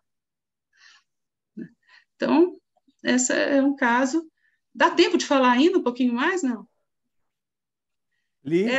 Essa casinha aqui do lado, a verde amarela, que é a casa que era do Eupídio dos Santos, que é um dos que era essa verdinha aqui de esquadria verde, né? E que foi recuperada e ficou desse outro jeito e virou um centro cultural, um Instituto Eupídio dos Santos. Aqui antes, como era antes, e aqui depois virou esse centro da música, do cancioneiro, e que a própria família mantém. Assim, a viúva do Eupídio dos Santos estava viva na época, ela chegou aí na missa lá da matriz e tal, mas passaram alguns meses, foi embora, ficou muito doente, morreu. Oi? Quem foi Eupídio dos Santos? Só para o Eupídio pessoal dos Santos, saber. um músico, compositor de canções, né? Muito importantes, assim, que a gente até conhece. E ele era também amigo do Mazzaropi, fazia toda a trilha sonora dos filmes do Mazzaropi. E na cidade ele é endeusado, é o pai de vários membros do grupo Paranga. E, enfim, tem toda uma herança musical que é própria de São Luís, né? E a dona Sinira, que é a viúva dele, né, acabou falecendo um ano depois. Nas velhinhas. E daí, quando a casa dela foi inaugurada com esse Instituto Eupídio Santos, a gente tirou uma foto, isso aqui é uma foto dela, que fica na janela olhando as pessoas, assim. Legal, Bea. Passam na rua. É isso. Bea, eu acho profundamente emocionante esse resgate da construção, envolvendo toda a população, envolvendo uma história, só para lembrar que a palavra respeito é derivada de re speculum, olhar de novo, né? Olhar para trás e olhar de novo, né? Respectare. E eu acho que é de um profundo respeito a essa população, né? E eu acho que a gente está aqui um pouquinho assim no limite do tempo. Tá bom. E que eu acho que a gente podia fechar a nossa fala com você e o João batendo um papo mesmo, rapidinho, para concluir o que vocês acham. Tá bom? Bom, então eu quero falar. Vou falar primeiro, depois o João fala, tá, João? Só para emendar. No meio desses embates todos que eu relatei para vocês e outros que ainda não deu, que eu não relatei, havia uma cobrança muito grande da comunidade de arquitetos, engenheiros, defensores da arquitetura em terra, né? A ponto de chegou um lá com o dedo e riste na minha cara. Eu achei que isso aqui fosse ser construído todo em terra e você não fez, e não recuperou. Eu assim, não, a gente tentou construir, inclusive construções modernas em taipa, de pilão menores, que nem foi o Cine Éden, né? Mas daí, bom, enfim, não deu certo por outras razões, mas a gente chegou a fazer o projeto, inclusive, para trazer a taipa de pilão como uma possibilidade contemporânea de construção, e não só associada a um edifício antigo, né? Eu acho que seria mais interessante. Mas houve alguns profissionais que vieram acusar a gente de irresponsável. Porém, no caso das igrejas, foi isso que o Roberto falou em relação ao tempo. Para decidir, no final, falou assim, tá, vamos fazer a Capela das Mercês em taipa de pilão. Quanto tempo leva? 2 anos. Deu virar para o outro. Fulano, quanto tempo leva para fazer nesse sistema com alvenaria estrutural de tijolos? Menos de 1 ano. Então é essa. Vai ser essa, porque a questão do tempo, da urgência é crucial, né? Então é um pouco isso que eu queria deixar de colaboração para vocês aí. Isso aqui foi abaixo, só para terminar.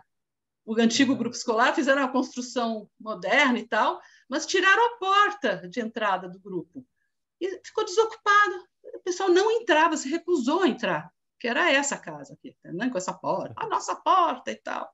Olha o que eles fizeram, a última vez que eu fui lá, o que eles fizeram? Fizeram um banner, e daí estavam usando um banner com a porta, como ela era antes e tal. Então é isso.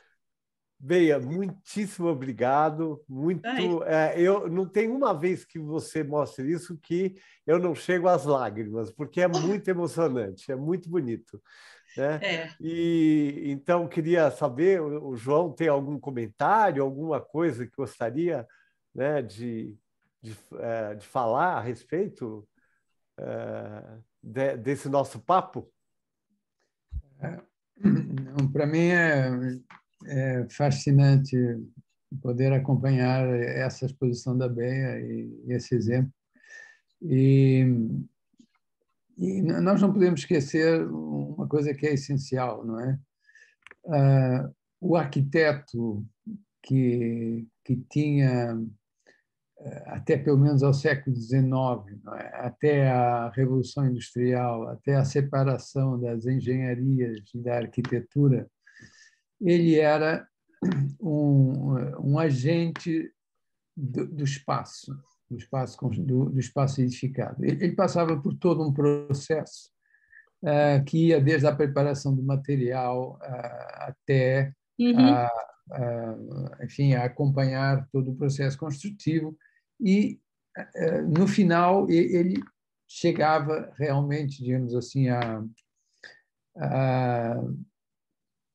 a ideia unificadora de toda a construção, ao arquétipo, não é? Que era estabelecido por um mestre arquiteto que era capaz de projetar a ideia toda. E o ensino da arquitetura, tal como nós o vivenciamos e como muita gente vivenciou, é completamente desarticulado dessa dimensão. Também é completamente desarticulado da dimensão social. E a construção não só da arquitetura, mas da cidade é um ato social. Portanto, tem que haver uma maturidade, é preciso haver uma maturidade para se entender isso. Quando a Beia fala quanto tempo leva a construir em taipa, quanto tempo leva a construir em tijolo, é uma questão absolutamente essencial. A taipa só se justifica quando ela é o material mais eficiente. dadas as circunstâncias em que se constrói, com as pessoas que se constroem, com os recursos que têm. Entendeu? E para a taipa ser eficiente é necessário, e hoje é necessário uma investigação sobre a taipa e sobre os processos construtivos, que não podem ser os mesmos, porque a mão de obra hoje é completamente, tem outro valor. Então, isso também entra na equação. Construir de forma eficiente é construir da forma durável, útil, econômica, é aquela que permite que nós ganhemos tempo para viver a própria arquitetura. João, é muito interessante o que você está falando, mas, inclusive, seria muito legal, né, Minto, que você falasse alguma coisa sobre isso, sobre como a construção contemporânea da taipa ela muda um pouco esse aspecto que o João, inclusive, estava comentando, que é fundamental, né? A dimensão social, né? E a técnica enquanto viabilidade, né? E, nesse caso, acho que você podia, não sei, gostaria de fazer algum comentário. Silvio Savaia também, que é um profundo conhecedor do material enquanto ação social, né? Então, eu gostaria de ouvir a opinião de vocês. Estava em São Luís do Paraitinga. Estava em São Luís do Paraitinga. Eu lembro. É isso mesmo. Olha, Roberto, então, já que você... Eu estava aqui pensando em um monte de coisas, né? E eu fico bastante... eu estou refletindo muito aqui sobre a pertinência realmente de algumas escolhas, né? Eu sou assim, eu tenho uma convicção de que talvez uma das maiores perdas, né, nossa, com a modernidade, né? Ou seja, na medida em que a gente se apropria de uma racionalidade técnica como embasamento para nossas escolhas, a gente abre mão de uma lista enorme de outras agendas, né, que elas tinham uma presença muito importante nas escolhas, né, técnicas, seja ela a sagrada, seja ela simbólica, seja ela aquelas que partem do afeto, e da política, né? E aí eu trago a política como justamente essa organização social. E me parece que é disso que nós estamos falando nessa circunstância, então, dessa reconstrução pós-2010.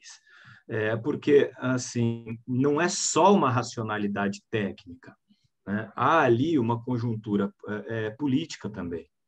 Acho que, com o que a gente avançou, o Roberto, e eu estou aqui quietinho, mas, assim, para falar a verdade, eu também acompanhei muito de perto isso daí, porque o Paulo Montoro me encaminhou um edital, né, para fazer um acompanhamento, e na época, como eu estava trabalhando na CDHU, eu não poderia então, assim, eu passei para o meu sócio na época, que era o Márcio Hoffman, que eu já falei deles aqui, a gente trabalhava junto, e daí ele foi para lá, e toda hora eu ia lá visitar junto com ele para ver esse trabalho, e eu acompanhei muito isso que a Ana está relatando, e eu lembro de ficar muito dividido na época, porque do ponto de vista assim, tecnológico, para dizer bem a verdade, até daria para ter um empenho ali né, incorporar, então, esses ganhos, como você está falando, né, com aquelas nossas formas ali,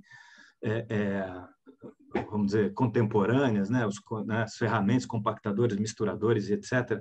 Mas eu acho que não é, e eu acho que essa que é a tua provocação, né, Roberto? Mas eu acho que está para além disso, né? Eu acho que tem também outras questões ali que aparecia ali, que era assim, por exemplo, vamos dizer, a gente construiu com taipa de pilão, porque era o que se tinha ali na época. Aí enche o rio e aquilo tudo gera um trauma gigantesco, né? Reconstruir, talvez, por uma justamente formação de pessoas que pudessem reaprender uma técnica que está perdida, etc., isso tinha que ser colocado junto e paralelo a esse trauma, né? Então, assim, gente, mas aí eu vou assistir a missa aqui num lugar que, veja, por mais que tenha sido uma excepcionalidade e etc., acaba aparecendo, né, outras cores, outros tons, eu acho que outras agendas, para além dessa só, né, da produtividade e da eficiência. Vamos falar de racionalidade técnica, então. Acho que realmente, se fosse o caso, poderia até haver um empenho ali técnico de se procurar maneiras de construir de forma talvez um pouco mais rápida, obviamente, assim, pensando na matriz gigantesca, assim, aquela obra, né? Assim, em se tratando de taipa de pilão. Mas por mais que se acelere, eu acho que as agendas eram outras. Os problemas eram complexos demais, né? E eu acho que assim se criava-se ou não um falso histórico e etc. Isso agora sim, a Ana falando, né? Obviamente fica até mais claro, né? Para mim, tudo isso acaba sendo uma questão que a gente tem que recuar um pouco e pensar na urgência e no que tudo aquilo representa enquanto bandeira, enquanto coesão, né? Coesão daquelas pessoas que já tinham uma tradição gigantesca de estar junto, de fazer junto as festas, as celebrações. É uma cidade que, salvo engano, sempre trabalhou a preservação dessa tal tradição, e essa tradição ela estava totalmente calcada nesse substrato que era a própria cidade, a própria urbanidade, a maneira como a cidade se organiza, e tudo isso ficava meio banguela se essa reconstrução não se dá numa velocidade talvez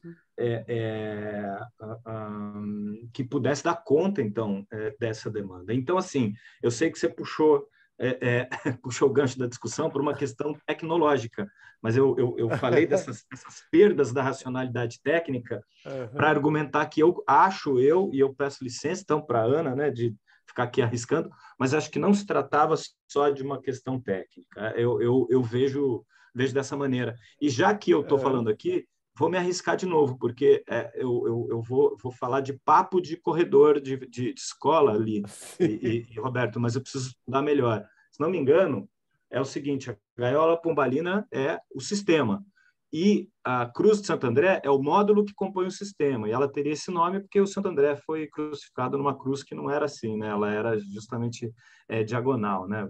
Foi crucificado na diagonal. Então, assim, eu lembro dessa informação, que a relação entre a Cruz de Santo André e a gaiola é que a cruz é o módulo, e a repetição dela e aquele...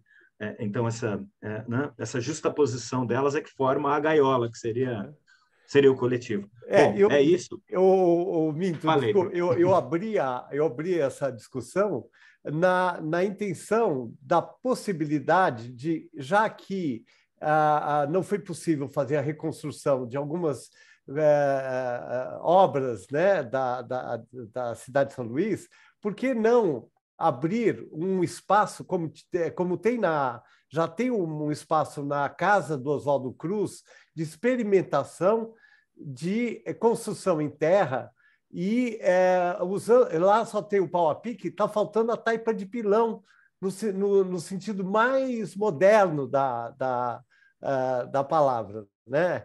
Com todas essas novas tecnologias. E eu fico pensando se é o caso da gente fazer um laboratório lá de taipa de pilão, né? Mas já com esses conhecimentos agregados todos que você tem. Olha, eu vou te falar, de novo, vou pedir licença aqui, vou me arvorar falar disso, porque eu estava acompanhando de longe. Mas, se não me engano, a Ana me corrija se eu estiver errado, a ideia do Cine Éden era essa, né? Acho que era meio que essa daí. Exato. A ideia é tipo assim, a taipa ela pode ser e valorizada, até vai ser mais valorizada ainda se estiver sendo utilizada numa construção nova. contemporânea, que seria o Cine Eden. Mas daí houve um boicote aí. Político, você falou uma coisa que eu totalmente político. Totalmente. O Silvio poderia dar um pitaco nessa história, hein, Silvio? Deixa eu dar um exemplo para vocês que não tem propriamente a ver com arquitetura, mas tem a ver com essa questão de fundo. Vocês conhecem, se vocês compram uma garrafa de vinho, tem uma rolha de cortiça, certo? Provavelmente vocês nunca viram o processo da transformação da cortiça, não é? Mas a cortiça é a pele de uma árvore, que é o Quercus suber, é um carvalho, que, digamos assim, que tem uma pele de crescimento rápido e que pode ser cortada de 9 em 9 anos e ela continua produzindo por séculos essa pele, né? Então, é um material extraordinário. E a questão é que a economia digamos assim, para já uma floresta de sobreiros, não é? que são esses carvalhos, é uma coisa que você planta não para a sua geração, mas para a geração dos seus netos. Quer dizer, um sobreiro está adulto com 80 anos, certo? Então, por que razão é que eu vou plantar um sobreiro na minha vida, não é? Essa é a primeira questão. Mas, quando a floresta está estável, é uma produção riquíssima e que define um ecossistema extremamente importante, não é? Porque por baixo dos sobreiros há uma vegetação que vai alimentar uma série de animais, inclusive o porco preto, que é tão valorizado no seu presunto, não é? É o porco que come a bolota do sobreiro. Portanto, tem todo um ecossistema que acompanha a floresta. Bom, e claro que houve americanos que queriam inventar a rolha de plástico em vez da rolha de cortiça, não é? Porque também fechava a garrafa, mas não era a mesma coisa. Todo bom vinho, a garrafa de champanhe, ela é feita de cortiça. Então, houve, obviamente,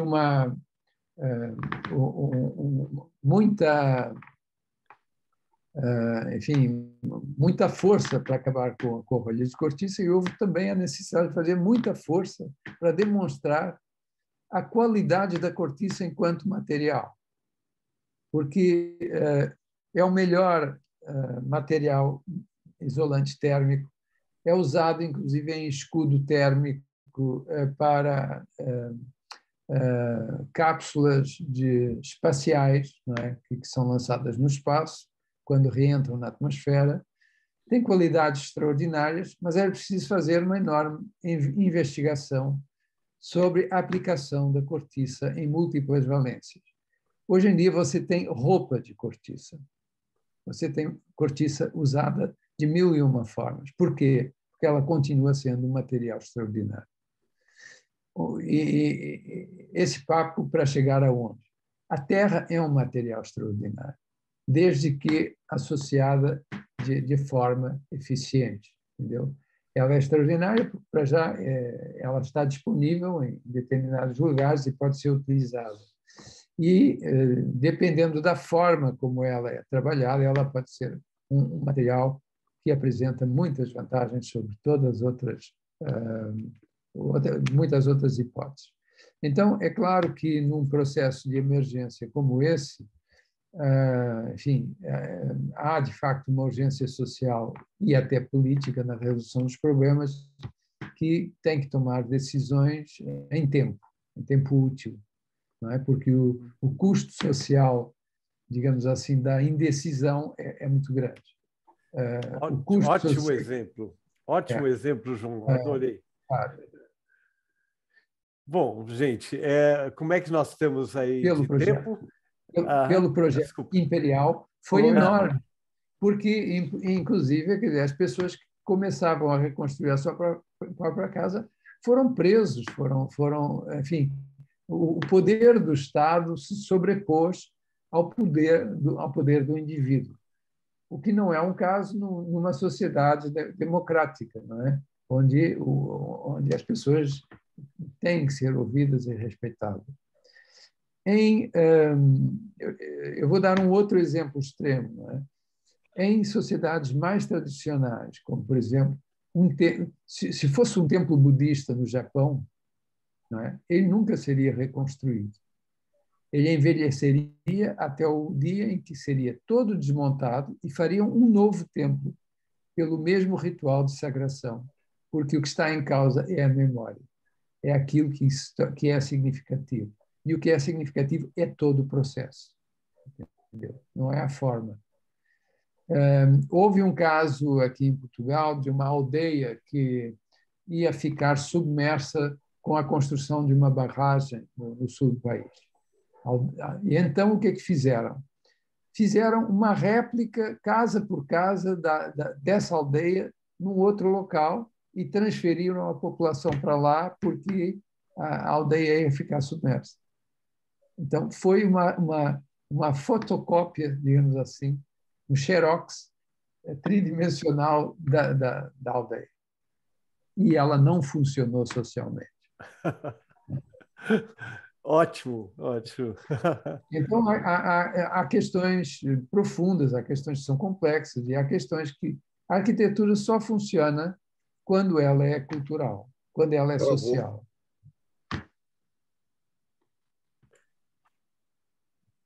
Ah, que ótimo, João, ótimo exemplo. Nossa, adorei. Eu acho que o Silvio ia falar alguma coisinha que ele desativou, ele ativou o microfone, mas aí, agora, Silvio. Isso. Olha, é coisa simples de dizer. A terra é sagrada. Fundamentalmente, ela é um material generoso, ela se molda como a gente quer, ela faz tudo o que a gente precisa. Associando hoje a tecnologia mecânica, etc., com a tecnologia da informação, a gente tem as bases para fazer um uso extremamente atual, e esse uso, fundamentalmente, tem que estar associado à organização social. A terra, para dar certo, ela tem que ser construída comunitariamente e coletivamente. E, portanto, essa conquista democrática que se falava há pouco aí é fundamental, porque é um exercício democrático. E é um exercício democrático de respeito ao trabalho do outro, de conquista de atividades que não são penosas e de um uso dos espaços resultantes que valorizem a todos. Então, a terra, como um elemento sagrado, é uma pedra de toque para dar tudo certo. Nossa, Silvio, você fechou com chave de ouro o nosso papo e parabéns. Olha, muitíssimo obrigado, João, Beia. Super emocionante esse nosso papo. Pena que não temos a semana inteira para continuar conversando. Então, e o João precisa dormir, que já está muito tarde, né, João? Para você aí em Portugal. Tudo bem. Muito obrigado e realmente eu acho que está fabuloso. E aí a gente passa, né, ali depois a transcrição desse papo para vocês e vamos ver o que a gente faz socialmente pela nossa democracia, que eu espero que sobreviva, né? Aí, enfim, eu tenho que só agradecer. Li, quer falar alguma coisa? Não, acho que foi lindamente fechado, como você falou, mas dava para falar uma semana, estou cheio de coisas que eu queria falar, mas vamos dormir com isso, maravilhoso. Gratidão, Bea, João, e até breve. Vamos fazer outras. Okay. Muito obrigada, gente, pela oportunidade. Obrigado. Espero ter Foi ótimo, colaborado. João, depois tem umas perguntas para fazer para você também, mas depois a gente conversa. Tá bom, gente. Muito obrigado. Um grande abraço para todos. Obrigadão, viu? Obrigado. Cláudio, te respondi? Respondeu. Vamos lá. Okay, tchau, gente. tchau. Tchau. Tchau, Tchau, Silvio. Grande abraço. Tchau, Silvio. Muito bom ter você aqui. Tchau, tchau, pessoal. Tchau, Ana. Muito obrigado, João. Obrigado. Tchau. Tchau, Minto. Tchau, Li. Obrigado. Tchau, bom Pompeia, querido. Até mais. Tchau, tchau. Tchau para todos. Tirar aqui.